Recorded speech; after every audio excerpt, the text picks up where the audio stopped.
Good afternoon. The meeting of the Opioid Settlement Fund Committee is called to order at 3:02 on May 13th, 2024. Thank you everyone for coming to join us today. We appreciate it. The meeting agenda has been distributed to committee members. Are there any amendments to the agenda? Hearing none, we will get started. I'm going to ask that public comment please be held to the end. We do have a very packed agenda with a lot of things going on. So if we could just hold public comment to the end. And if anyone is going to get up and speak, if you could please just go to the podium and please give your name and address, it would be greatly appreciated. So first thing we have on our agenda is the discussion and possible vote on the time frame for the application acceptance versus the rolling application of acceptance of the application. So when we first took this round of applicants, we had a deadline, then it got extended. The kind of ties into agenda item 3, the update on town meeting. So if everyone's okay, we can kind of talk about both of those at the same time. Prior to this town meeting in the spring, we had to have a stabilization fund. Projects had to be voted on, approved by us, and then presented to a town meeting, and then approved at a town meeting. We had the stabilization fund to try to limit how many times we had to go in front of town meeting. Long story short, the state changed the guidelines. This money can now be spent the way it was intended to the entire time, in which it is spent almost like grant money, in which projects are presented to the committee votes to approve them or not, and then the money can get dispersed. And so that brings us to the discussion about, do we continue with specific timeframes? Do we rolling applications? How, as a committee, would we like to move forward?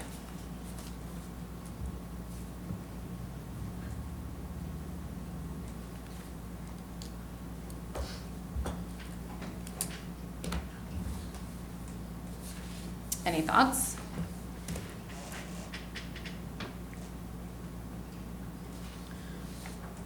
Is it always going to be, is the town meeting kind of? Nope, so now that we are in this, for lack of a better term, grant fund scenario, we will be presented with applications. This committee will approve or make recommendations to applicants to get their applications approved. But we're just talking about this round of applications, not future rounds? No, going forward. So right now we're talking about how we're going to accept applications going forward. Could I make a suggestion that we have a set period of time, be it 3 months, 6 months? At the end of that period of time, we see what we have in the application bucket. If there are none, then we just move the money forward to the next 6 months, so that we're not, that way we can kind of get an idea of where our money is, what the success of maybe some of the previous projects are, and that kind of stuff, so that we're getting an idea of what's, so we're not always wondering, well, if we approve this, then what? Mm-hmm. That way, you know, I was thinking at least 6 months. That way, you know, like, if we approve anything today, then we would have 6 months' experience on what happened with it. Okay. And it may be that 9 months, because again,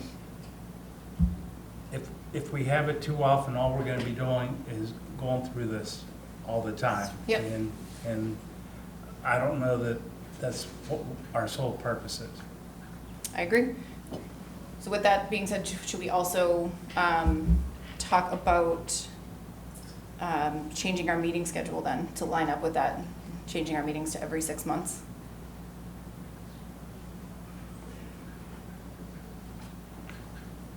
Just one meeting every 6 months?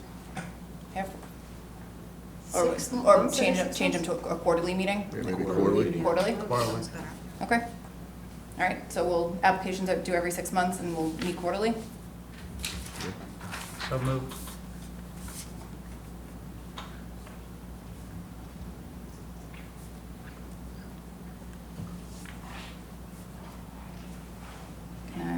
get a motion for that? I said so moved. Oh, do I hear a second? Sorry about that. I second that. All in favor? Aye. Any opposed? All right, so we will move forward with applications being accepted every 6 months, meeting every 3 months. Correct. And then we can always readjust if needed. But we'll go forward, and then I will get all that information onto the website. All right, next agenda item is the discussion and questions for invited applicants. So thank you all for coming and being understanding about last month, the April meeting, and then being flexible for coming today. So we will start with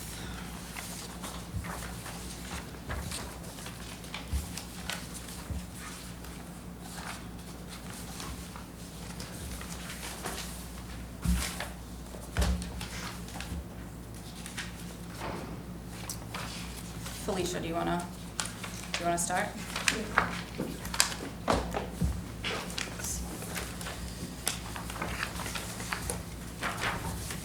I'm Felicia Michelle, Assistant Superintendent of Schools. And do you want me to talk about what? Yeah, if you don't mind. Okay. We submitted an application for $10,000 for revision of our existing curricula and to develop and implement a comprehensive substance abuse prevention program at the secondary level. That includes family outreach and targeted education for students found to be using substances, illegal substances. So of the $10,000, $8,000 would be used for reviewing and revising our curriculum, $1,500 for student and family resources, and $500 for miscellaneous supplies.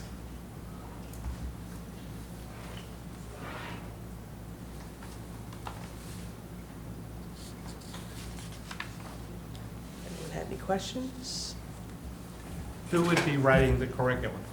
Good question. It would consist of our nurses, wellness department chair, and our assistant superintendent.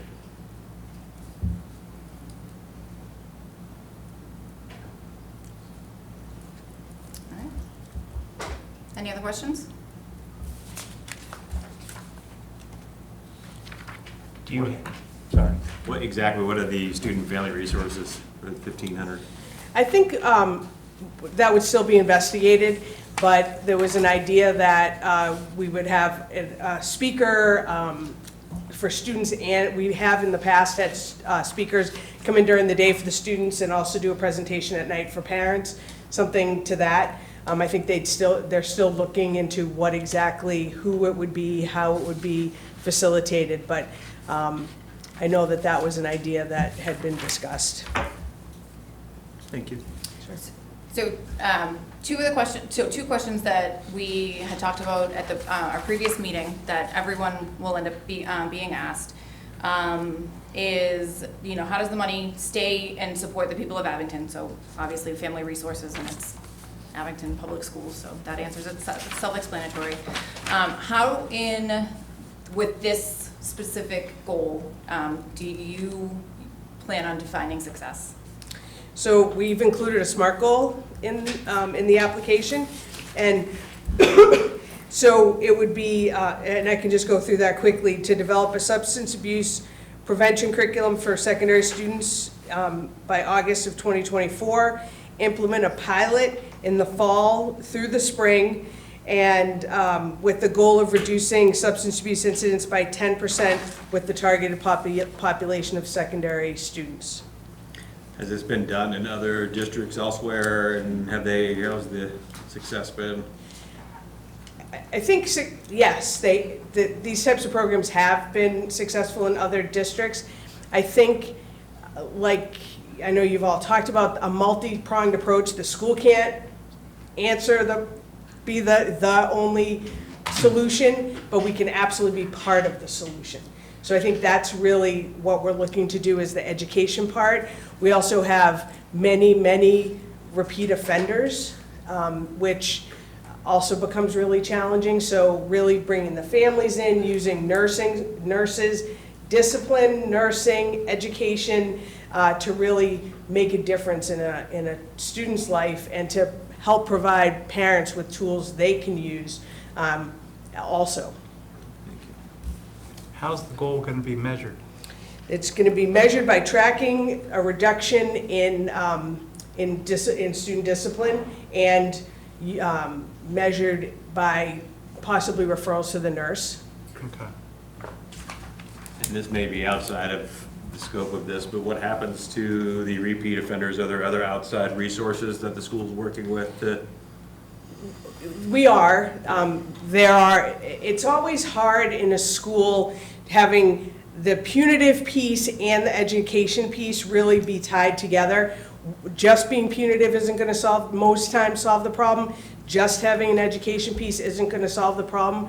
We also have, we work with Care Solace, which is an organization that provides, that we can refer to, a parent can refer, self-refer, and it gets therapists for actually anyone in the family, but for students and any family member, any community member actually. So that's been really helpful too, that there's so few mental health professionals that have availability, especially quickly, and Care Solace has been able to help provide that for us.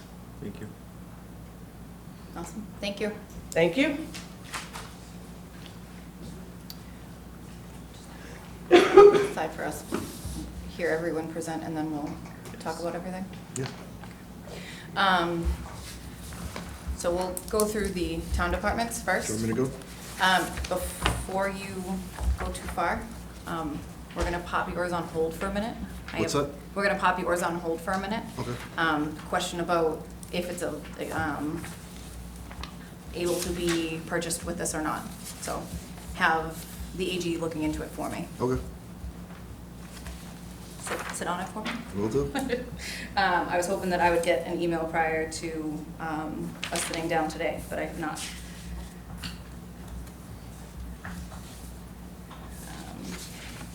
All right. The next town department, sorry. The next town department is the health department. The health department submitted for $9,927.50 to fund the purchase and installment of 38 sandboxes throughout Abington municipal buildings, private businesses, and bathrooms that are willing to voluntarily partner with the health department. It is a completely free initiative to put naloxone close to where residents could possibly need it the most. Each of the sandboxes retails for approximately $275. With the state municipal discount, we are able to get them at a discounted rate. I am proposing that this is get them installed within 3 months, and then this will be a multi-year-over-year comparison of data. And so it will be how many times each location would need doses of naloxone to be refilled in any given 3-month period. Are there any prevention, harm reduction, treatment, recovery projects occurring simultaneously near the sandbox locations that would decrease the need for those dose refills? The achievable of my SMART objective, of the health department's SMART objective is we would be looking at that 3-month interval. Realistic, deploying to locations that are easily accessible to town staff with private partners who are voluntarily willing to participate and who understand that if a dose is used, health department staff would need to be called for the refill of the naloxone into the box, and time-bound, so it would be a year-over-year retrospective look-back, collecting data 3 months at a time. There is information on the sandbox on exactly what it was. We've talked about it a few times. Anyone have questions on the sandbox? Do you have 38 places you can put it? So I have Agreed to by? not agreed to. I've reached out to, and we have committed 18 different locations, Okay. private Right. business locations, and that's not including the commitments that we have from municipal locations. Okay. So if somebody needed that, how would they know which locations or where to go? Like, So we can actually, using GIS data, we can upload it to Google Maps. what is GIS data? It's a data system that you can provide where the sandboxes are. to like Google Maps, but also they are in very visible public spots. So the Target bathroom, the Walmart bathroom, the gas station parking lot, the bathrooms in gas station parking lots, the bathrooms at the fields, the library bathrooms, and they are very visible. And so there is a lock on them, but it's the same locks when we did the Stop the Bleed, that they pop really easily. It's just a visual cue to know that if there's doses in there or not, and not to prevent anyone from using it. Again, it's just that visual for staff to say, oh, it was used. I have to call the health department and get it refilled. And so it would be just an educational campaign on our side. Hey, that we have naloxone boxes throughout town. You know, if you see somebody, you know, here's how it is, and there's the education on how to use and administer Narcan or naloxone in the box with instructions to call 911 if they're being used. Have any other towns, the same as the school department, have any other towns done this before and Yes. had? Yep. Wellesley, Weston, a lot of the W towns. But yes, this was the person who kind of partnered with the Nalox Box company, used to be a health director up in Middleton. He then started working for a private recovery center and then partnered with the Nalox Box company to create Sandbox. Sandbox is a combination of the Nalox Box name with the Good Samaritan law, because you are protected as a Good Samaritan, who a person in good faith provides or obtains or attempts to provide assistance to someone in a life-threatening situation and will not be held liable. And so that's how the name Sandbox came to be. And it is a opioid recovery harm reduction initiative that many, many communities have. Is there any value to, if they break it open and they remove Narcan, is there any value to that on, you know, If they, like a financial value other than, you know, is there an alarm that goes off if teenagers decide they want to break it open and take it out? No. Okay. I mean, if they feel that they need it more than if they take it, hopefully they're taking it because they know someone that's using it and can pass it on, and the worst case is them, where the health department's ordering more to restock it. Narcan is not gonna harm anyone if given unnecessarily, but it will save a life if given in a situation that is needed. And the town would pay for the refill? The town is a Narcan distribution site. We get Narcan provided free of charge to any Okay. resident all the time. The health department gets it. Okay, so there's, okay. We always have it on hand. All right, that was, Do you get notified if it's been, If the box is open, we Yeah. don't, so we would rely on health department staff to know where these boxes are and go check on them, as well as educating the staff of the local businesses, if they see that it has been opened, just to make us aware. that it If is. open, please call. Yeah, would they be in the schools? that's something we would talk to the school Okay. district about. All right, any additional questions? All right. Is there someone from Power Forward? All right, hello. Kelly? Yes. Hello. Hi. Nice to meet you. Feel like I've known you. This is my brother Kevin Stevens. He founded Power Forward. I'm Kelly Wilson, big sister, and I retired 8 years ago, and Kevin asked me if I would help him help others, and I said sure. So we started a 501c3 nonprofit in 2018, registered in the state of Massachusetts, and Dana Lindsay is a board member of ours, and he can talk to you a little bit about what we're doing in Power Forward with our scholarship program. Kev, maybe you can say a few words too. Yeah, thanks for having us, guys. You know, I was, I guess I played hockey for a long time. I struggled with addiction for probably 25 years, and the last 9 or so, I've been, the last 9 years I've been sober. So I asked my sister, about, what we could do to help, how we could help people. And I always felt, I was in treatment a few times, and I always thought the most important time when I got out of treatment was, you know, to find a place, a sober house, or somewhere to go after, like, people are in treatment. Because a lot of times, I was lucky enough that I always had a place to go, but I know a lot of my friends and a lot of people that were in addiction didn't have somewhere to go after they got out of treatment. So we formed PowerForward25.com, which is a foundation which we help house people when they come out of treatment. So if they're in that 30, 60, 90 days, we give them 4 to 6 weeks of housing so they can kind of get their life back on track. I always thought that was probably the most important part for me anyways, is that 4 to 6 to, I don't know, 6 months getting them, but just to try to help people get back on their feet and give them an opportunity to, you know, get their life back in order. So that's basically what we've been doing. We've been doing it, I don't even know how many years, 3 years now maybe? Well, yeah, Scholarship, program, 3 years. Yeah. And we're able to, That's right. you know, give 300 or 400 scholarships out, and we're able to help people kind of get on with their life. So that's basically the short story of what we're doing, and you know, my sister can kind of tell you how it all goes. I don't have all those answers, but I just know that, you know, what we do and what we try to do to help people, because I feel that was the most important part for my time, is when I got out, I didn't want to go back to the same place where I came in from, and that was important. And I think, you know, giving these people these opportunities to do that, it's important. So. Exactly. And thanks, Kev. And the most important thing, I think, for our scholarship program is that we hold people accountable. And they must be MASH approved, so the Massachusetts Association of Sober Housing. They must be MASH approved sober homes.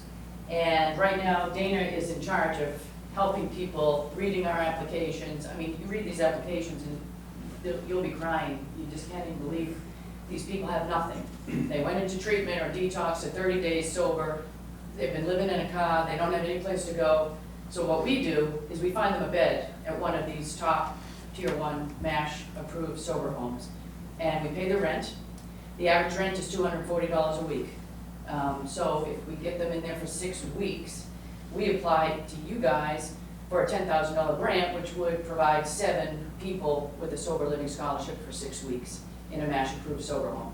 We've got 366 people so far that we've helped, and Dana can speak to a little bit about how we measure.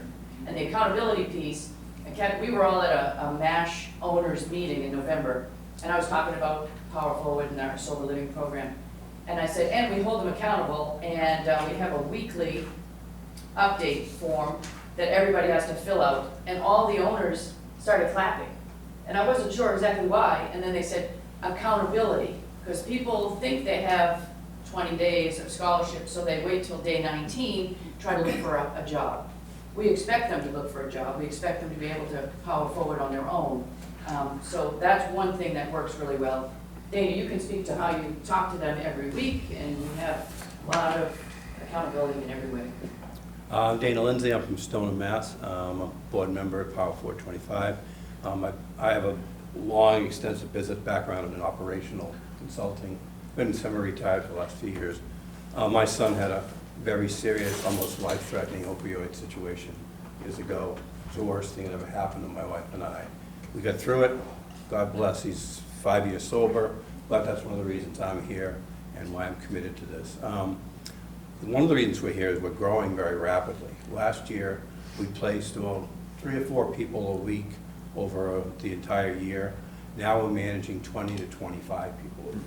So looks like a hockey stick growth, right? So, and I think one of the ways we differentiate ourselves, to Kelly's point, is that we had 1 partner last year with 4 or 5 homes. We now have 16 partners, and these are sober homes throughout Massachusetts. On the South Shore, there's a couple in Weymouth, a couple in Quincy. We're looking down here in Abington and other places in the Southeast to expand our roster of partners. And our obligation with our partners is they have to commit to us that they're gonna interface with us on a regular basis every week. I call 16 homes. We have 3 or 4, 2 or 3 people in each home, or maybe it's 9 every week. And I talk about the person that fills out that form and how they're doing. Are they looking for a job? Are they going to an IOP? Are they seeking education? Like Kelly said, I believe that outcomes are driven by structure. And we feel that all our Tier 1 sober homes that we deal with directly as partners are Tier 1s. So we don't place people willy-nilly, we don't place people in beds. We place people with our partners that we are comfortable with and know that subscribe to what we believe, and Kevin believes is the best way to drive better outcomes, which is have structure, hold people accountable, and go from there. So we're going to stabilize this year at about 15 or 16 partners. We place, like I said, right now currently we have 22 people in 8 or 9 homes in different places around the state. We expect to grow next year probably another 25 or 30%. We have some wonderful donors that have really been supporting us and some contributions. So we're asking you for $10,000, we can definitely dovetail to Abington residents. For instance, if you had a methodology to contact me to say, hey, I have an Abington resident in need, I can place that person directly out of your town. So, any other questions? Is there a way to, if we put a stipulation that it needed to be for an Abington resident, is there a way that you have to ensure that it is directly for an Abington Absolutely. residents only? Is that something you're already We already planning? have, actually, our mutual friend Alex Sanson called Kev, said, I got a situation, I have a friend, and she's from Abington, and we need help right away. Dana had her placed in a Tier 1, Hope Beyond Hope, right down in Weymouth, probably the best women's home, one of the best women's homes here, and she's still there, she's doing great. It's a success story, and certainly we have demographics, so we know exactly where everybody's coming from, so certainly we could do that.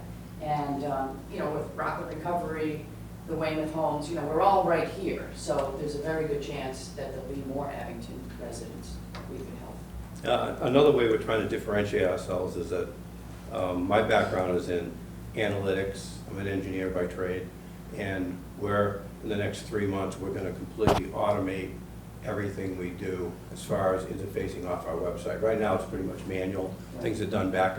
So we're going to automate all that in the next few months. But the reason to automate it, not only to make us more productive and efficient, but we want to track data.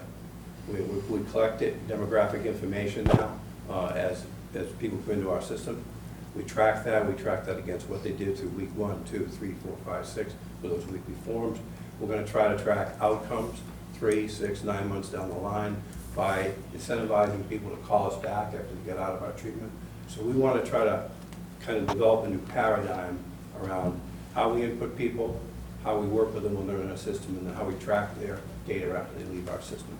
So we're committed to that, and the goal here is we just want to drive better outcomes. We want to be able to prove conclusively that if you put structure in place, bring in people from all different backgrounds and cities and towns and whatever, if we do things from a structure point of view, does it drive better outcomes on the other side of the equation?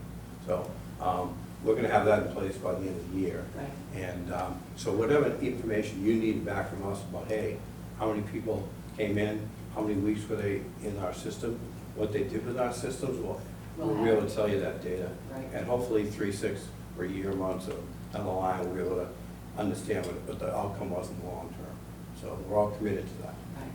And we're all volunteers, so we are working hard to try to make a difference one person at a time.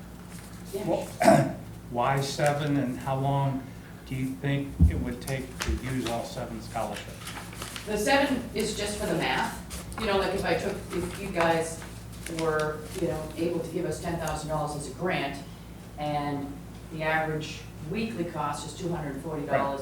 So then I Yeah, multiplied it down 6 weeks, and it came out to $10,080. So that would give us 7 people that we could be accountable for, we could track, we could measure, and report back to you guys. And that's what we like to do. And we'd love to have it annually if we could, depending on your, how much funding you got from the state, et cetera. And we're going to other towns and so forth, and we've gotten a lot of very interested people, because at least they know where the money's going. We're not saying, hey, we're gonna do drug awareness. Well, how do I measure it? Well, no, we're saving lives.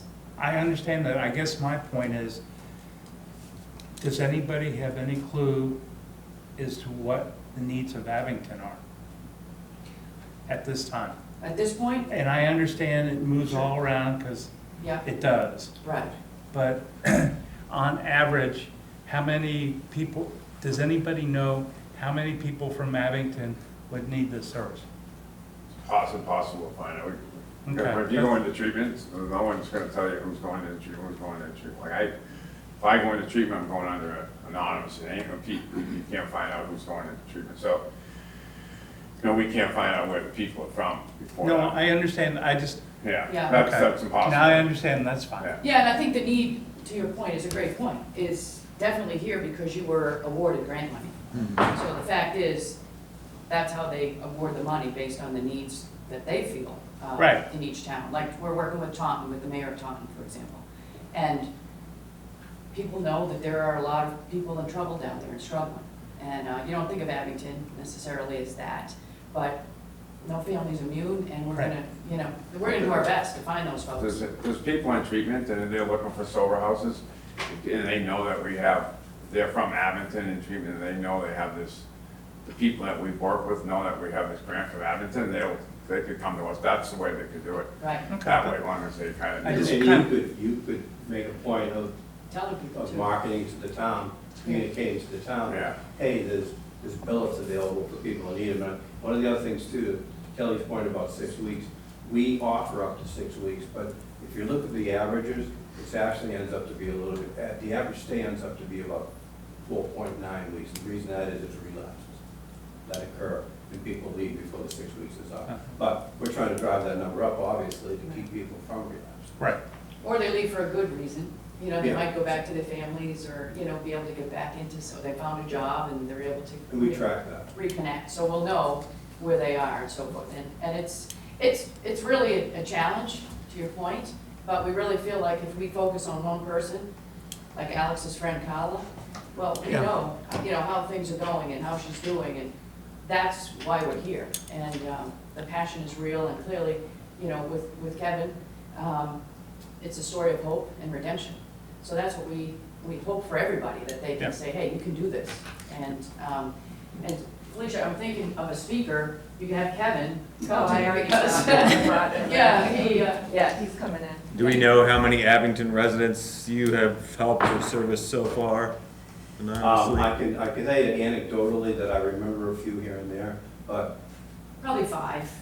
I've looked at more than probably 500 or 600 applications. I've managed the input, and it's 500 or 600 since the beginning of the year. So historically, I could probably figure that out. But more to your point, if you sent us Abington residents, we could come in 6 months later, and say you sent us 4 residents, and we placed them. I could come in and give you everything that happened to those 4 residents as a report at the end of the $10,000 or whatever. So we could track where your dollars are going and tie it directly to people from Abington, if that's what you need to do. Hi, if you don't get enough residents from Abington, what would you do with the money? I mean, would you help someone who needs more time, or resident from Abington as well? Or would the money roll over for the next year? Well, it's a great question, and we have gone further than 6 weeks, individually based. So if, for example, we have somebody and they still haven't been able to get where they need to go in 6 weeks, then we will have a conversation, and we need the approval of 2 board members in order to approve the application to begin with. But if they need more help, and in 3 weeks we do a very deep dive to see where they are, then we could extend that, and we could save it, and roll it over for the next year, absolutely. We actually have the option of putting a stipulation on keeping it Abington residents, or keeping it within Abington only, as a committee, as a board. So we Yeah, can we make could do that. There's been 10 or 12 instances in the last 6 months where we've extended 6 weeks, tied to medical issues, accidents, IOPs, people extending their IOPs because they needed more help. That's IOP? intensive outpatient, where people, they go all day and they're at a facility and they leave at the end of the day. So it's an IOP. The insurance companies will pay for that. And a lot of times, we say to people, you need to be looking for a job, you need to be doing some kind of education, you need to go to mediate an IOP, or you need to be volunteering. What doesn't happen in our homes, if you walk in the middle at 2 o'clock in the afternoon, any of our partners, people aren't in bed, they're not walking around in their pajamas, they're not watching TV. People are out of the house, they're doing something. That's the requirement of why we have partners and why we only place people in those homes. And if you needed money before the year is up, you could always come back after, the 6 month, so we'll Yeah. be reviewing. Yes. Sure. Unfortunately, if you had more than, say, the supply exceeded demand, demand exceeded supply. I'm seeing that a lot right now, that I get more requests for help than we can fulfill, which is one reason we're trying to grow and raise more money and help more Right. people. And if sadly, if you had 15 or 14 people from Abington that needed help and we ran out of money, number one, we'd probably just provide money we have in our general fund to help those people. We would turn them away. But certainly, we would be able to tell you where we are with that. Yeah. Right, so thank you, that would be great. Thank you. What's the average time, like when somebody notifies you that they need a place, or need a sober house, what's the average time that they get placed? So I'm trying to exceed expectations, sort of my business background. So I try to respond to every request within 12 hours, and that includes weekends. I do that because I know my son many times was someplace and someone helped him. So average service level is 90%, 12 hours response. And I expect to drive that to when I automate. I want it to be 95%. I want us to be the best out there at responding to people's needs, because as Kevin can tell you, 24 hours, 12 hours, in some of these people's lives can make a life or death. That's the most important time. The quicker, like, you might have 2 or 3, 4 hours, 5 hours span where that guy changes his mind, right? That's what happens most of the time. You get them to commit to go to treatment.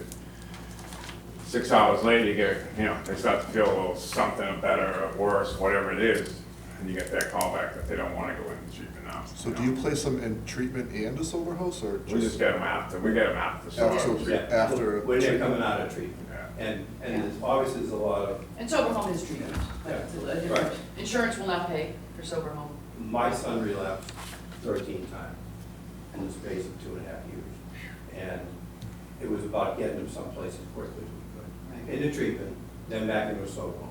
So my wife and I lived that for 3.5 years, 4 years. And all of a sudden, the light went off. He's, sober 5 years now. It's the greatest, it's a blessing. So, Miracle. yeah. So, any other questions? Well, thank you to each of you for sharing your story.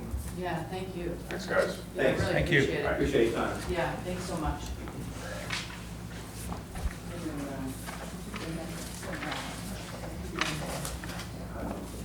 I'm going to read this, and just, you guys want to take a look. It's our application for the individual and application for the case manager, and then the weekly update. Thank you. So it was- yeah, you can take a look. Is there someone here from Recovered Souls? Do I have to follow these? It's Almost the exact same proposal. I'm going to just do this because, to be honest with you guys, I thought I was coming to just speak with a committee, just to your point, find out what Abington really needed in the recovery space. So we do, Recovered Souls has been in 2017, was established as a nonprofit to help people in recovery, but to help people who are actively working their recovery, who have, gone through treatment, the IOP, the PHP, and then transitioned out of their treatment, feel pretty good about their recovery. And we try to help them with personal and professional enrichment, and also support them with housing. We support people with travel, like if they need gift Charlie cards to get to work, or medical appointments, or to meetings. We do a lot with people and helping them with college admissions process so that they can get certificates or degrees or licensing. We help people with EPA licensing so that they can advance in their careers. And a lot of that is with people who are in a vulnerable, position. We just help them take the steps, and I don't want to say handhold, but give them the direction, follow up with them, make sure they're doing what they're doing. We do work with 3 other communities in the Housing Assistance Fund, because we found that the settlement fund, a lot of Housing First was a big piece of what they wanted to help individuals with. So that was the proposal that we brought to you, was for housing assistance. We help with some other things with Quincy, Weymouth, and Cohasset. And we're talking with a couple of other communities to help them in different ways. But the proposal that we sent to you was really an ad hoc proposal because we went into the application. And I did have, with the other communities, I've been able to sit down with your community to see what you think the need really is. And what we do is we set up a fund, so for the housing fund, for an example, we set up a fund for every city and town. So Abington would have their own fund. And as we allocate the funds, in this case to the sober living homes, which, you know, to reiterate what the last group was saying, we work with just the top of the line, this many sober homes. And there are some that maybe we wouldn't want to recommend to people. We get the calls from the clients. We have applications online.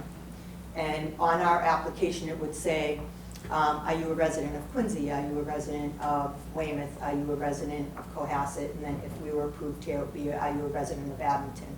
And if they're an Abington resident, what we do is we talk to the client, we interview them, we see where they are, we see how committed they are to their recovery.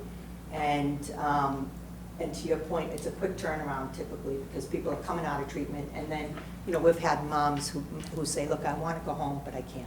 You know, 30 days in treatment's not enough. If I go home, I'm probably going to relapse. So, and not that I don't love my family, but I need extended time. So that's basically what the sober homes that we deal with. They're more for peer support, home meetings, group meetings. You have a sponsor. You have your peer group of the women that you, men that you live with. Hope Beyond Hope, which the previous woman spoke about, is an example of a very structured, safe, supportive sober home, but we deal with men's homes and other women's homes that are very similar. And, you know, so it gives people that extra time to really build on their foundation, and they can stay for a month, they could stay for, you know, I know people who stay for a very extended, long period of time, but eventually they pay their own way. So what we try to do is help them get in, there's usually an entry fee, help them get in with the entry fee, and then gives them enough of a time, so maybe 2 to 4 weeks, so that they can start working, get their first paycheck, and be able to sustain their living on their own. The other piece, again, I think the gentleman spoke of, is a lot of times these people are working what they call get-well jobs. So they're not 40 hours a week, you know, they're usually hourly, just as an easy way to get back into making some money without a lot of pressure and triggers that might set them off. And so someone might get sick. You know, during COVID, we had people who missed a week's work, and missing a week's work is a lot of money to them when it's an hourly paycheck. So, you know, we would get requests from either the house managers or the client themselves and ask for just some assistance, even a week's time, just to kind of get them over that hump if they weren't feeling well. We've had women who have had, you know, had to have cancer treatments for a month and couldn't go to work. And then, you know, stress out and be like, I can't do this. So anyway, you know, so we help people in that regard. But what we do is we have the online applications. To your point also, if there were funds in there that are not used, we just keep it there. It's because it's not like it's a government pool of money that you have here that if the fiscal year is over, you have to put the money back in. We would just continue the Abington Fund as long as the funds were there and can use it this year, next year, as long as the money's there for your community. So like I said, so we vet the clients, we vet the house managers, we ask for referrals, we ask for a little bit of an indication of, you know, where they're at and why and where they're going. And that's what we do for the housing piece. So, you know, pretty much a lot of similar of what the last group brought forward to you. So, any questions other than that you may have asked? Out of the $20,000, it looks like 4,000 of it is for administrative costs. What is that exactly? So that would be the time and energy, the staff to, you know, call, interview clients, interview house managers, keep the records. We also, we pay, you know, if it's a month, let's say, for assistance, we would allocate directly to the sober home let's say the 2 weeks. And then in 2 weeks, we'll follow back up with the sober home and say, are they still there, how are they doing? And then send another check for the continuous, for the next 2 weeks. So out of the $20,000, So- essentially 16,000 would only go into the Just administrative. for the cost. housing, just for Okay. housing, 16. So if we could go from 16 to 32 individuals based on if we do a two-week allotment or a month. Mhm. And so it would be based on, the amount of assistance that's provided per individual. But it could go from 16 to 32 people on that 16,000, You know how many typically Abington residents you've helped in the past? I don't know because Okay. we don't have that in the tracking, because we, again, to the, if Quincy, Weymouth, or Cohasset, we would be able to track because we have that specifically in the application, because we have their fund. Okay. If other individuals come, we usually ask if they're a Massachusetts resident. Okay. So we wouldn't really know the need. And plus, I'm not sure how many sober homes are here in this area, but I think most of them are usually, like Weymouth, I know there's some in Holbrook. We have plenty in Quincy. So an Abington resident could be staying at any of those places outside of Abington itself. So we didn't really track that. We kind of just track people. How do you and verify? see what they need. How would we, or how do you verify residency?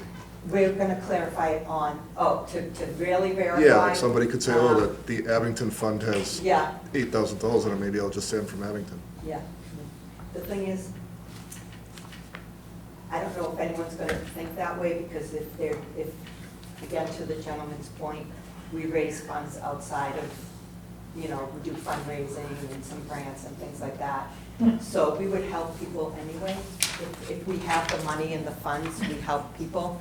So unless we have it as an indicator, and they wouldn't know how much funds are in, I don't think they would even know, like, oh, there's $8,000 in there, I'm gonna apply for the Abington one, I mean, that is something we could kind of figure out, but I think it's probably a little, it'd be difficult, unless you say, let me see your license or your birth certificate, or something like that, but we don't typically do that, Thank you. You all set? Thank you. Okay. Thank Any other you. questions? Thank you. All right. Melissa, we held your feet to the fire last time.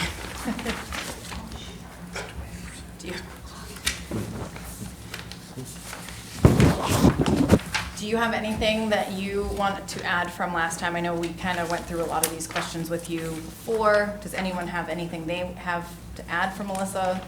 I didn't hear any of that, I apologize. Can I say something? Yeah, of course. Please. So obviously, I'm from Abington. I don't feel anybody, this is like, I know people in long-term recovery, people are on my board and that work in the treatment field. This is my community. I'm very connected with the sober community. I don't think anybody has a better beat on it than myself. And I'm not asking for any fees, any administrative fees. I've been a volunteer for over 2 years and I'm gonna continue to do that. And like everybody, as far as how do you know they're from Abington? Well, like, So I'm going to ask that you stick strictly to your application. Just talk Okay, just well, I about, was the- just about your application. yeah, no, well, I'm asking, part of my application is, the same thing they've asked for. So I figured, Brian, you had that question. I was gonna, I don't know, I feel like you might have the same question for me, but I probably. Yeah. Same one. So one of the things that we had talked about after you and I had chatted was some of the specifics, measure of successes. Were there any of the specific goals that you want to discuss further? Or talk about further? well, is there any you want me to discuss? Like for everything I've asked for? So I think for the $1,000 for the community event for people in recovery, like we could, just do a quick survey upon leaving and, we could get a feel if it's something they want to do again. as far as like the survey, I think that speaks for itself, because that's how we know, like, where to go, you know what I mean? Like, the root causes, what's the problem? How do we have to know, if we're gonna reduce youth substance use, we have to know what we're starting with. And with the $12,000 scholarship, the Sober Living Scholarship, same question, is it going to be civic for Abington residents only? or is- Absolutely. Yeah. Yeah. Okay. All Abington. So no other towns, you're not taking in outside residents from other towns at all? No, yeah. Are you going to other towns? What? Do you go to other towns to request, like, I actually don't go to other towns to request their money, other towns' money. I just am Abington. I didn't even know people did that, so, yeah.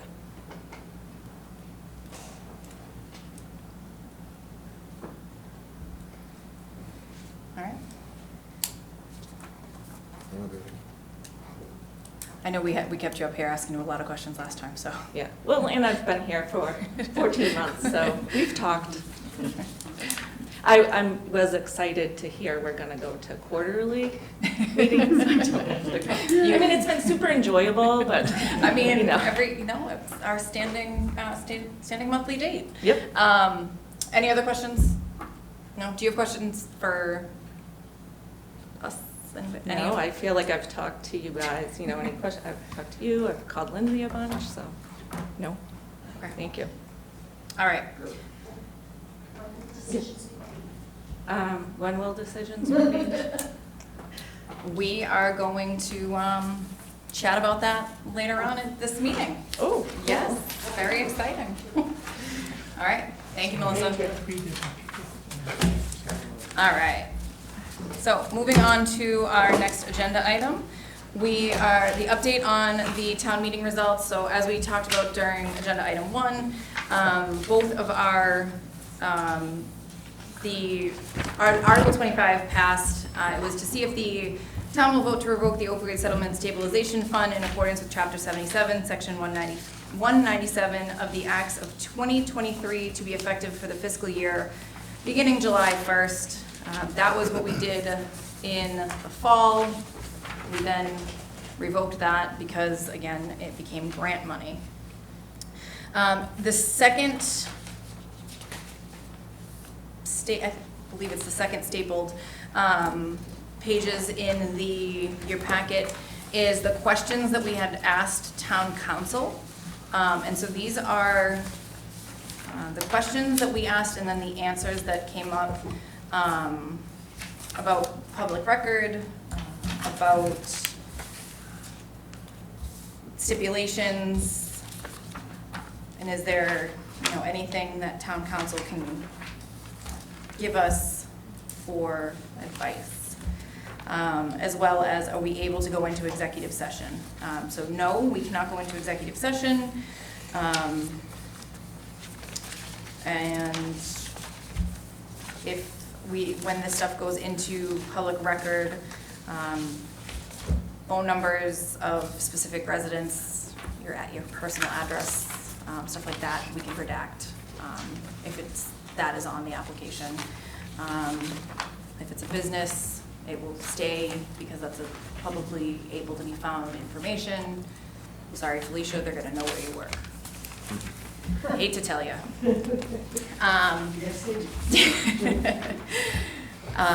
But Melissa, for you, I'm not sure what address it is that's listed without, but if it's your home address for whatever reason, we can redact that kind of information.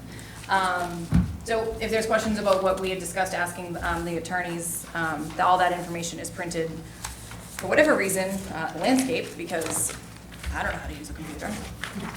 So that's fun. If there's questions about that, we have it all printed. All right, so the next thing, we're gonna jump, if everyone's okay, we're gonna jump around to the next, skip the next discussion and vote on the applications. I want to do this quick presentation on Ally Connect. if I can find it. So this is, I had received a phone call from Cyrus, from Ally Connect a couple months ago. We had put him on the agenda, or this company on the agenda for April, pushed them to May when we thought we were gonna be deliberating the applications. They were gonna actually fly up from down south to do this presentation.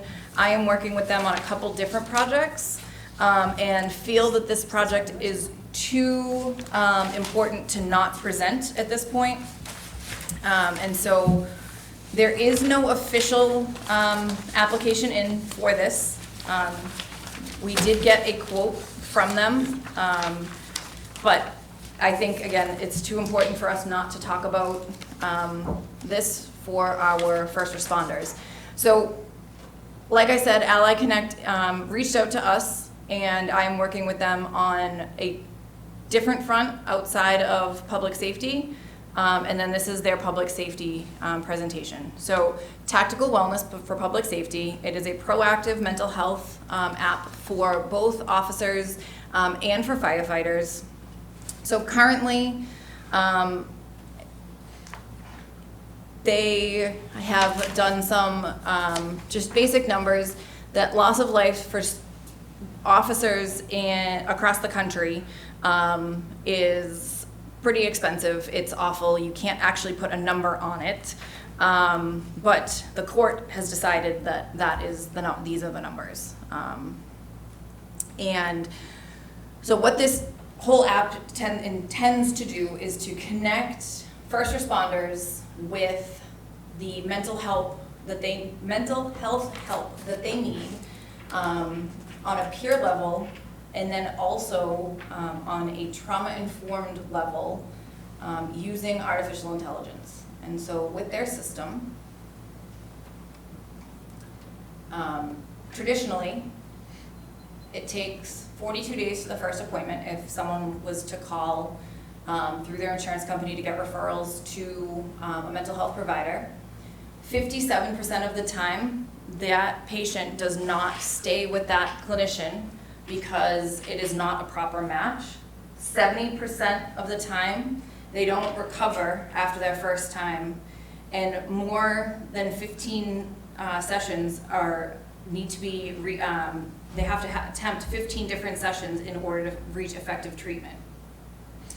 Due to all of these challenges, 50% of the workforce leave their roles due to mental health reasons.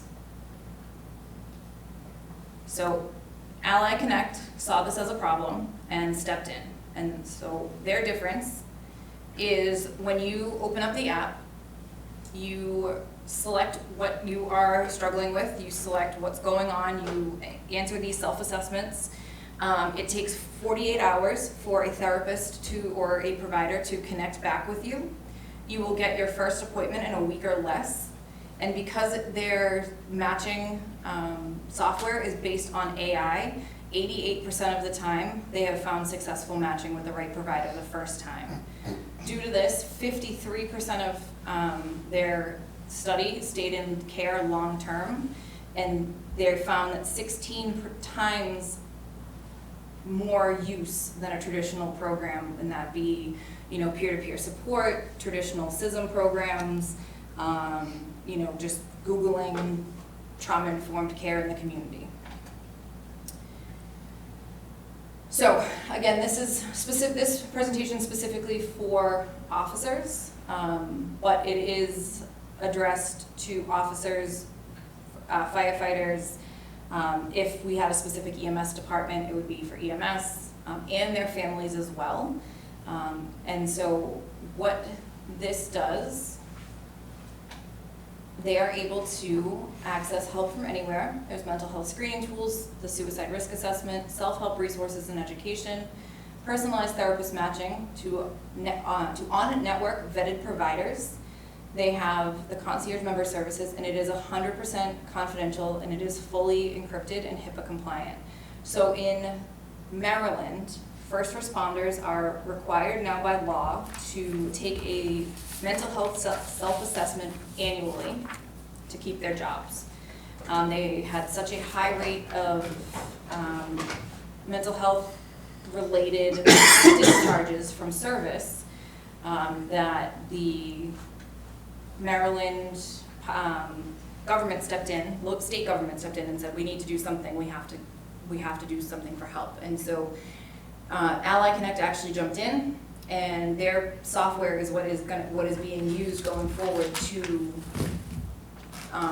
be the marker for their, to check that box, to be able to say, we're checking in on our offices. So they do these Ally checks, they're digital mental health assessments. They are compliant with the state and federal compliance laws, like I just mentioned in Maryland. They save time and money compared to in-person assessments. It is found that most people are a lot more honest with themselves than they are having a conversation in person with someone, especially if they don't know them, if they feel a little uncomfortable. And then there is additional suicide risk available. When I had this quoted out, I did have them put in the suicide risk assessment. The Ally Network is the only national network of vetted trauma-informed therapists. Again, you go into the app, you say what you're looking for, is it a male, is it a female, you're looking for local, you're looking for not local, you want virtual, you want in-person. You give it your insurance company, all of the parameters that you're looking for, and it will spit back at you a list of providers that meet those specific requirements. It covers your entire household as well as retirees from our community. And so it gives us a lot better coverage than what traditional EAPs or local therapists would be able to do.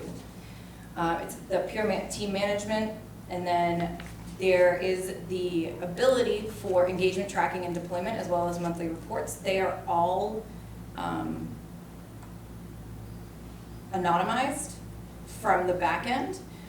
If this is something that we would pull into Abington, I would make the suggestion that it would be the health department that holds the rosters, and it would be an anonymous thing that gets deployed out so that there is no brass level involved, and that it's purely voluntary that we do this, but that our first responders have the ability to have this incredible self-help and referral access without anyone getting concerned for any reason whatsoever, but it removes leadership, which they've seen deployed in other communities, pulling leadership out of it for many reasons in a lot of things. Hospital-based, we've done it where you pull leadership out of the reason you're doing self-assessments, and people become more honest because they're the fear of what if someone finds out.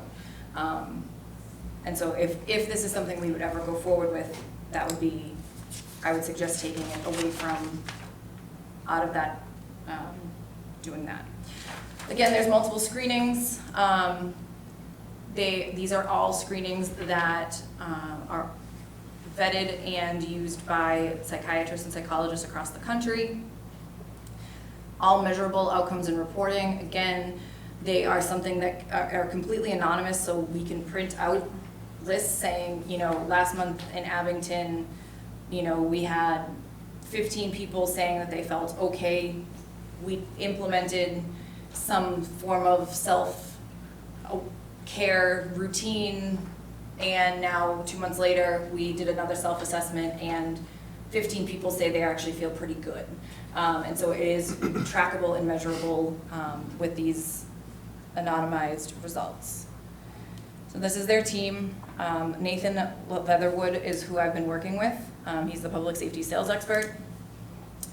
And then this is ensuring every responder ends their career as healthy as they started.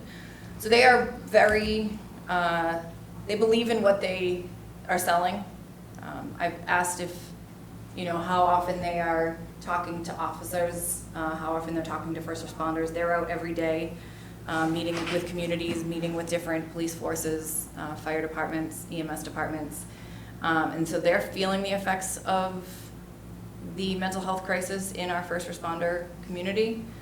So they believe in this as much as they are pushing their app to get traction. they believe in it as well. So I said that I would hopefully do them justice, presenting this, save them the flight up from down south. But I can try to answer questions. If not, I will forward them on to Nathan. And Shouldn't the town be paying for this?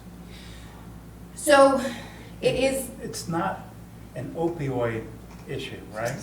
So it is the opioid crisis has put such a huge burden on first responders, and it has compounded their work environment to such a degree that they have found since it got worse, since the opioid crisis got worse, that the stress level and their responses are so Right.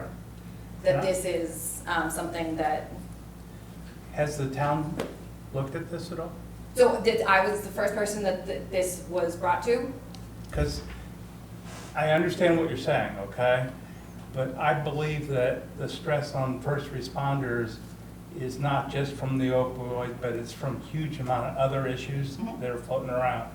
And you were talking about that thing that you're going, 14 people said they feel okay 1 month, and 14 people feel much better the next. What happens if 14 people say they feel worse? Are they gonna start looking at management? But anyway, I guess my whole point is, I really think that I'm not against it at all, okay? But I think it's something that the police, fire, and all the other first responders in Abington should go talk to Scott about. Yeah, no, that's. And have this town pay for it. Because I think it would be it sounds like it would be a great tool for the town, okay? And it probably would end in reduced medical costs and all that kind of stuff for them. And it's not that I don't want to pay for it, but I believe that if we're paying for not only the opioid effect on the first responders, but everything in general, the general attitude toward the police officers and all that kind of stuff, that the town should be in their bucket. Yeah, no, I'm purely the messenger here. Okay, that's fine. But again, I think it sounds great, but again, I think it's not directly in our. So I can tell you there are a lot of towns that did, in Massachusetts, that used opioid funds to get peer support in-house for their officers and for their fire. Okay, I That believe. is one of, Yeah. that's one of the things that Right. many towns that have started spending money have used funds to get support Right. in, because that is one of the biggest work environment factors that. And again, I'm not arguing that point, but all I'm saying is, I think somebody should talk to the town manager and the select board, or selectmen still, about them assuming, Yeah, or it being part of a contract. absolutely. I disagree. I think if we agree this is a good tool, it should come from the health department, because it'll lessen the stigma slightly. There's still gonna be a stigma there, but the stigma will be greater if it comes from the town manager, my opinion, Well- than if it comes from a town nurse. Well, I believe that's fine as long as the town's paying for it, is all I'm saying. None of the opioid funds. Well, then, yeah, but, like, what's the time, like, if it's a tool that can help employees of Abington, why wait? Why not just use this fund that we have, that it seems like there's a lot of resources in it, that it would just streamline the process to help town employees. That's my opinion. I mean, if you say go to the town, okay, well, wouldn't that just, I mean, I don't know town funding, finances, but wouldn't that just ultimately fall on the burden of the departments? Of the fire department, of the health department, of the police department? For which they would have a line. For what? There would be a line in their budget for it. Correct. Well, that's, aren't all the departments having trouble with their budgets? So this would probably not get put in. I mean, I don't know, I don't know either, but I don't think there's a lot for first responders in the abatement funds, but from what I understand and from early on, that mental health was one of those buckets. So I wouldn't want to just dismiss this right out of the gate. Well, all I'm saying is, I think it should be made known to the town, see what their responsibility. I agree. And it may be they'd be able to find some money from the state or federal government to pay for it. They found money for a bridge. How long did that take? $1 million. I have no idea. That's true. I mean, again, I'm not totally against it, but at least see what the town thinks. Absolutely. So I will email Kevin Donovan and ask if we can get this on the agenda for one of the select board meetings. And I will chat with Scott. But that was the presentation on Ally Connect on the app. We were gonna, like I said, have them come up and present to us. I didn't feel it was necessary to have them present that when the information was right here. I can try to answer any additional questions, or I can connect whoever has questions with Nathan. Like I said, Nathan has been the contact, and we are working on a separate project for residents together, unrelated to first responders. I have a question. Yes. Did we do police department? Because I don't think we spoke about this, it is 40,000. Yeah, I have to wait to see if we're allowed to spend that money on Brian. Okay, so we're gonna wait on this? We are. Okay, because I wasn't sure. Okay.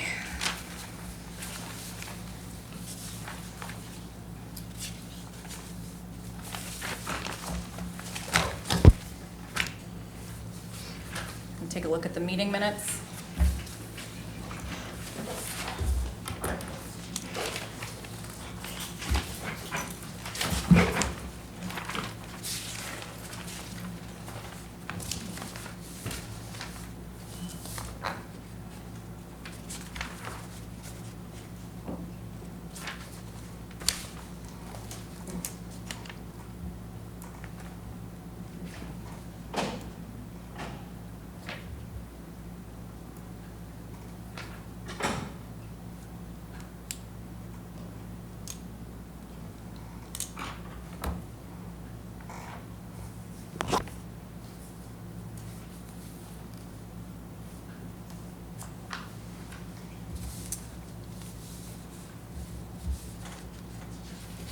These are the same ones that were emailed out back. Oh, I think I emailed them. You did. That was a while ago. It was.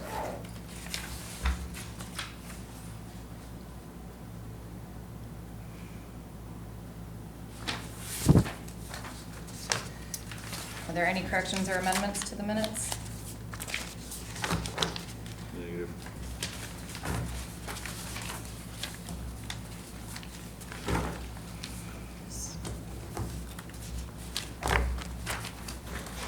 Move to accept the minutes. Do I have a second?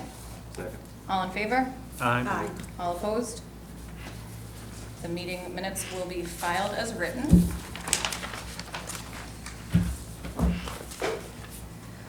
All right. Shall we discuss applications? How would you like to go forward in discussing these 4 applications? All right. 5. No, sorry. 5.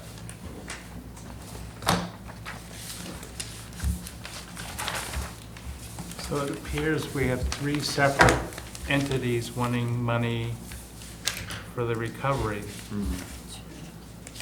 And we have no idea how many people from Abington actually would be using it, am I correct? Except for one of them.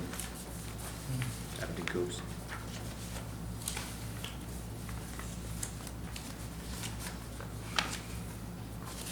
the three organizations, one couldn't provide how many Abington residents, or can't currently identify how many Abington residents. The other one said maybe 5 or 6. And maybe there's a way to keep our money separate, and Abington Copes is Abington.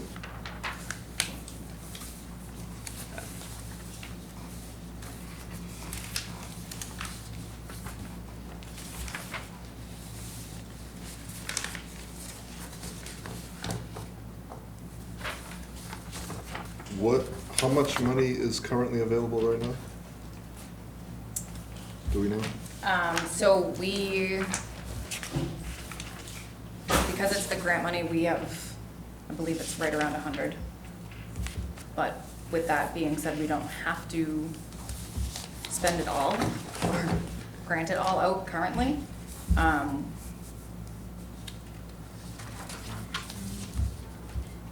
It would be great if we could, but we do not have to. We can also,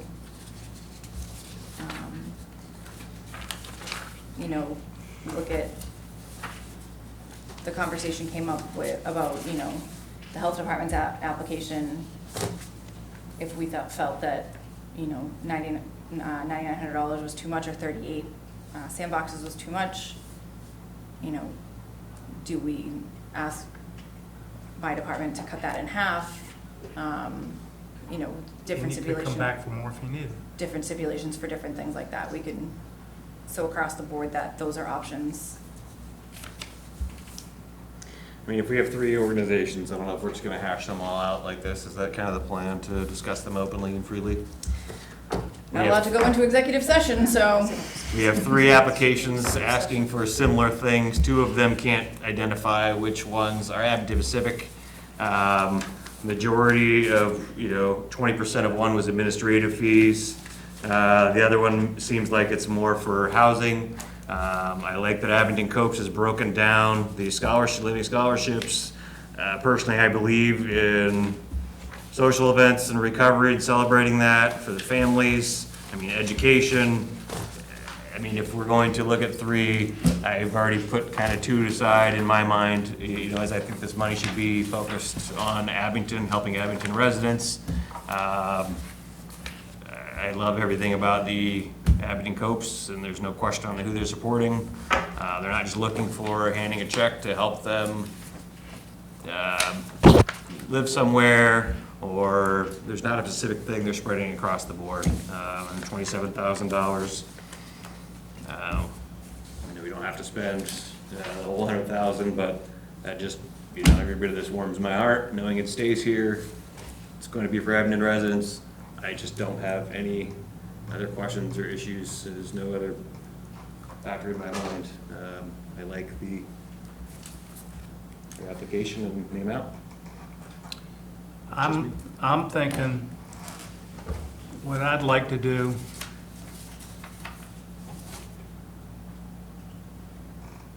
the problem I see is we have no idea of how many people in any period of time are going to use the housing, okay? So that's a big question mark, isn't it? I kind of like Power Forward in Abington Copes. And Power Forward said they would only give it to people for Abington. So it's not like it's going anywhere besides Abington. And I like the fact that they only asked for 7, and basically Abington Copes is around that number as well, and they're 12,000. So, Are we still able to crosstalk ask questions? I don't see why not. I mean, how many, housing, how many people are you putting in housing from? I mean, everybody's from We Abington. had 13 last year. last year. And how much approximately is that in Well, dollar amounts? we do 600. Yeah, Okay. sorry, so, yeah, 600. So if we did the 7 and 7, so to speak, it would be enough for a year, right? Sorry, say it again? I guess what I want to do, nothing personal, but I want to see how different organizations help. Mhm. Okay, because I think it would be a good thing, and it may be that one is stronger in one way than the other. I don't know. Because I don't want to put all my eggs in the basket at this point, okay? We don't have any experience. And they said 5 or 6, do we know how long they've been around, or how long 5 or 6 has been? Is that like the whole time they've been a nonprofit? I wish they were still here to discuss that, but is that 5 or 6 in the 5 years maybe they've been here, so that it's been one every other year, or, you know, are they, it sounds like they're a pretty large organization, Yeah. so they've got the Which one are you talking about? power up. Like they said, they have 5 or 6 that are Abington, they can hold the money, but how long is that 5 or 6? How many years has it been 5 or 6 Or in total?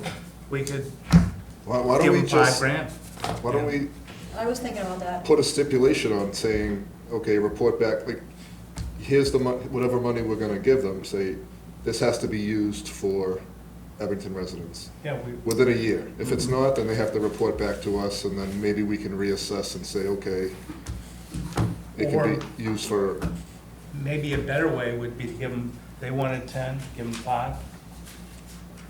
And they could, it's not like we're closing the books on a yearly basis, so if they went through the whatever for 5, they could come back for more as well as Abington goes, As right? long as you have more residents from Abington, then yes, I would like that defined, yeah. So- Give them half. Just, I mean, even, obviously I want the residents of Abington to benefit from this, but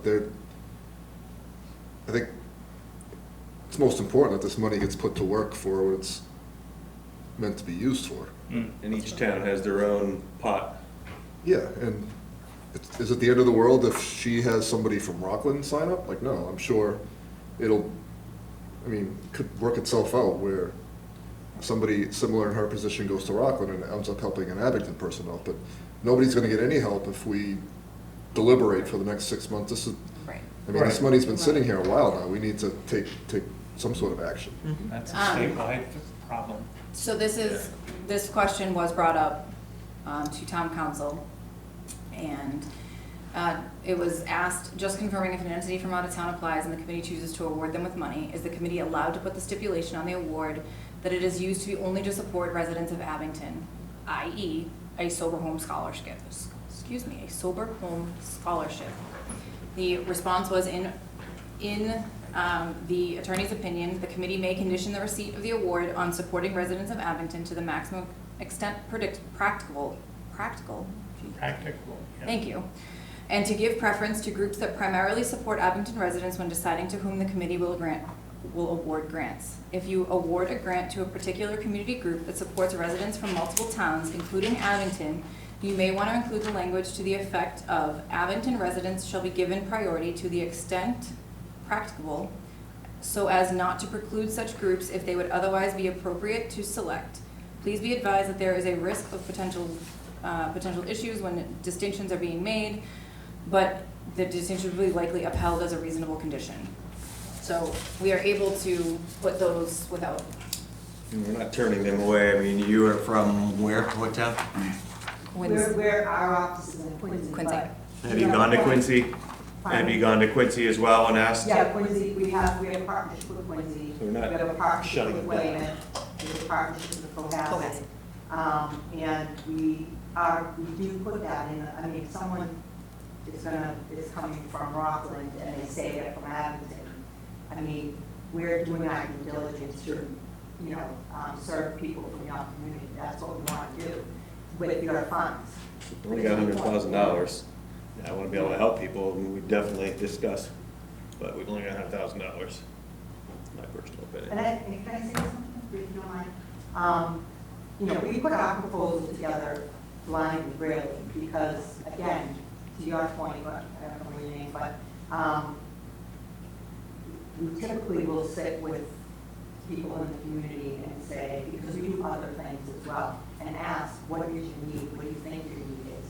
And to your point, if you have limited funds, which you do, a suggestion, and I'm not speaking for anyone else's organization, but would be to give less of an award and see how it plays, because with Weymouth, for an example, that's what we did. And you had mentioned this, and I'm not talking to you about your organization, I'm talking about ours. We worked with Weymouth, and they gave us an award amount of money, and we used it really pretty quickly, based on their population and their need. And then we did a supplemental, they came to us and said, you know, we do a supplemental, we find that the need is more. So that's how they kind of based what their award was to us, you know, based on what they saw the need was going forward. We also only got 6 applications, which I don't think any of us, when we started this, Right, I think we would have thought we would have gotten a lot more. correct.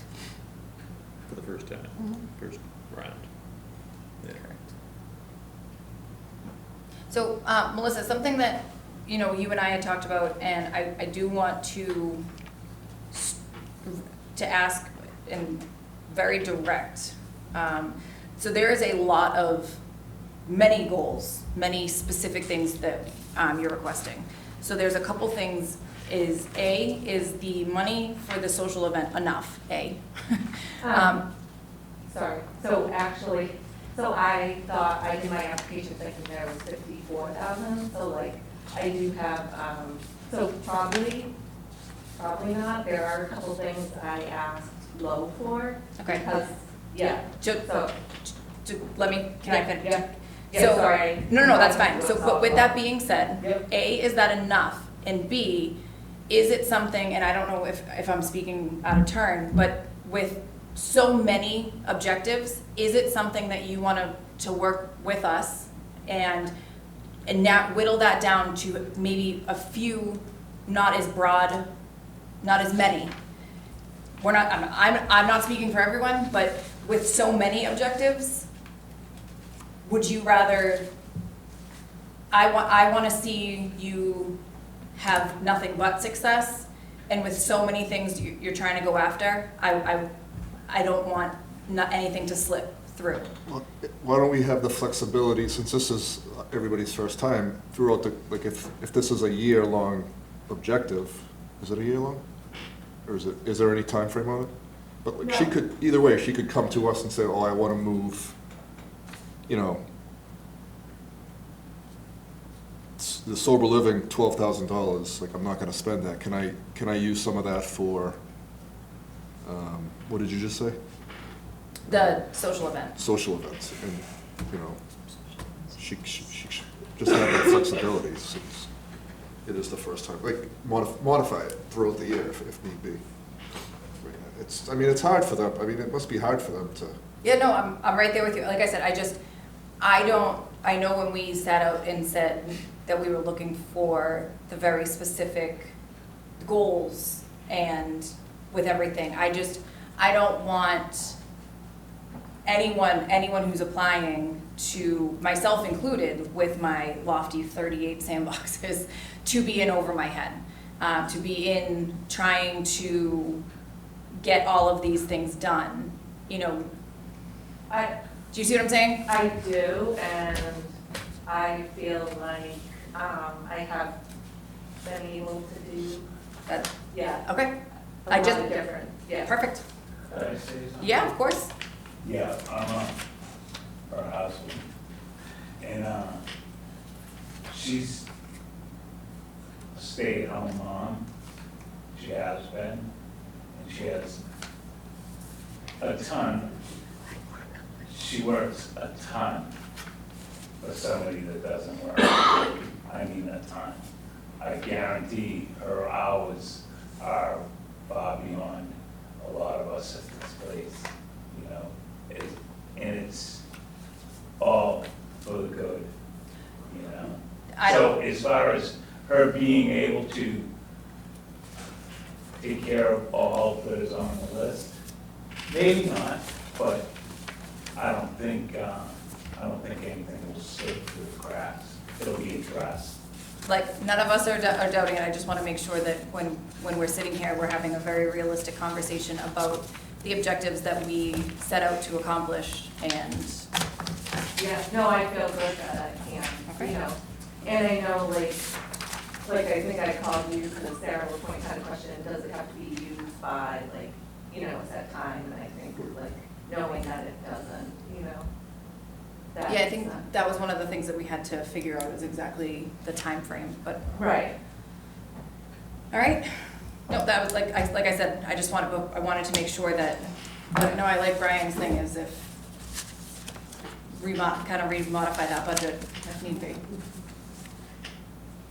So, this question, to the point of, and I think I addressed it in Abington here, your funds are allocated, but it's not on a fiscal year budget. So if it's $5,000, throw that number out, and we just use 3, and there's 2,000 left in the fund, it just carries over until it's used. It's not something that goes back into a fiscal year budget, right? So it'll always be there to be used once until until it's used up, so it's all allocated. Awesome. Thank you. All right. What do we think?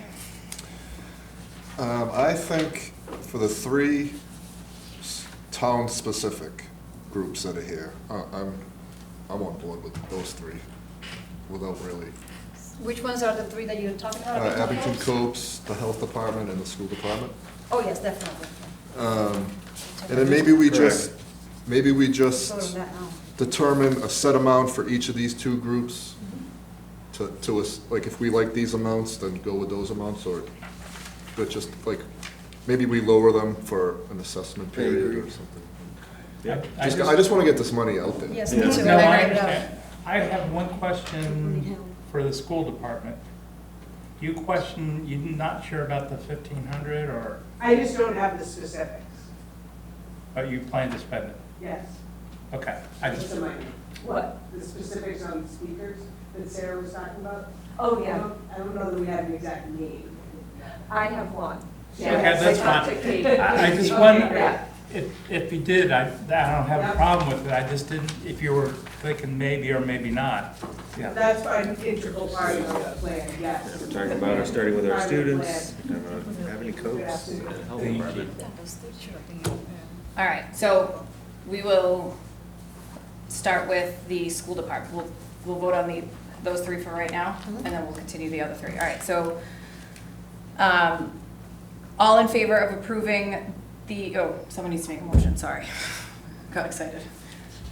I make a motion to approve the Abington Health Department, the Abington School Department, and Abington Copes applications. Do I have a second? Second that. All right. I mean, I'm okay with. Discussion, I thought we were gonna modify yours a little bit, or not? So as we don't start out with 38. 38? I use that as an example. Oh, okay, then that's fine. You can. No, 27, 37. that's fine, I just want to make sure. You can, if you want to, you can. I use that as an example. 27, so this, yeah, it's within $10,000. Well, how many do you have? Committed 18. 18? Can we try that out and see if that, I was gonna say 20, or 25? Sure. Because 25 will give you like 7 more, right? Yeah. 25? Yeah, and then, okay. Is it the number or the dollars, though? Originally, you said 18 committed, but that was about the municipalities. So if you include all these municipal buildings, it's gonna be way more than that. With the dollar amount, not the number. So it's the boxes, yeah, so it's 18 non-municipal locations. Oh, oh, okay. Let's just do 38 and be done with it. Thank you.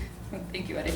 Well, I know I'm the one that's gonna be checking on them. So this is, I'm okay with all 3, let's get the money out there. okay.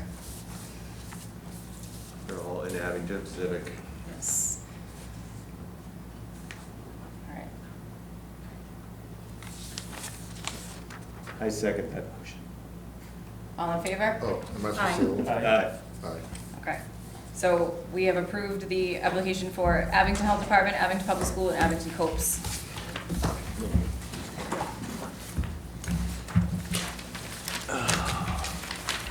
Okay.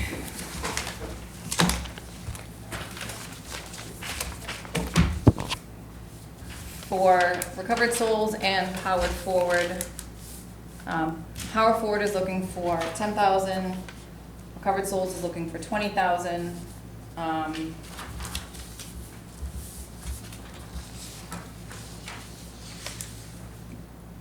With the exception of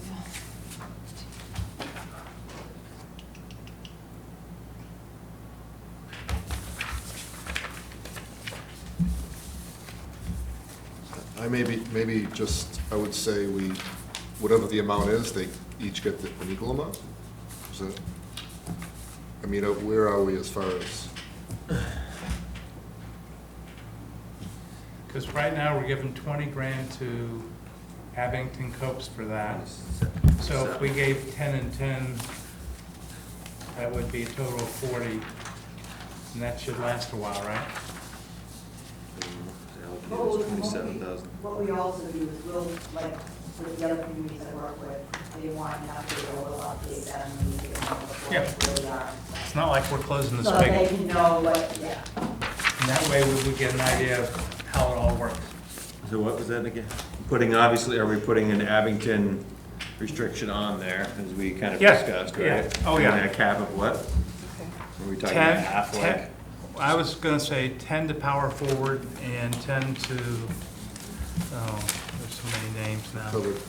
What? covered souls? Yeah. Recover Souls. Yep. I'm fine with that. With the stipulation that they be reserved for Abington residents okay. in a separate fund. Yep. Yeah, and I will say, in this, our reports give you a pretty good demographic of, you know, men, women, age group and all that. So the report to you guys give you a really good understanding of who you're serving and you guys helping in the community and what We can reassess when we meet again and get updates and go from there. Do I have a motion for Recovered Souls and Power Forward at 10,000 each with the stipulation of Abington residents will So take moved. priority? Do I have a second? I second that. All in favor? Aye. All right, so those will, 10,000 with the stipulation to Abington. We approve the minutes. Any new business? New business? Sir? Okay. Any public comment? Okay. We, our new meeting schedule, do we want to go to quarterly? Do we want to? Okay, so our next meeting will be in 3 months, which is May. Could we maybe have a meeting if you get information on the police application? Yeah, so why don't We always we, can. so how about I, We can always have another meeting. Yeah, if we- why don't Yeah, I we- mean, schedule it and then. Yeah. In June, and then after that, count it through. Like August or September? can we schedule the meeting in July? Only because I know for sure I'm not going to be That's fine. I'm good. on my feet in June. Oh, okay. All right, so July 8th? July, let me just check. I'll be I may- back on the 26th. Yeah, I may not be around here at the beginning of I July. won't be here on the 8th, 1st, or 15th. But that's just me personally. I think middle of How about July. June 17th? I'll be gone all that week. 17th? How about June 24th? I'm here. Oh, June, hold on. Foiled again. 17. June 24th. June 24th, July 24th, Wednesday. What time, 3 p.m.? Yeah, that works. June 24th. Yeah, June 24th is good. Perfect. Our next meeting will be June 24th at 3 p.m. June 24th at 3 p.m.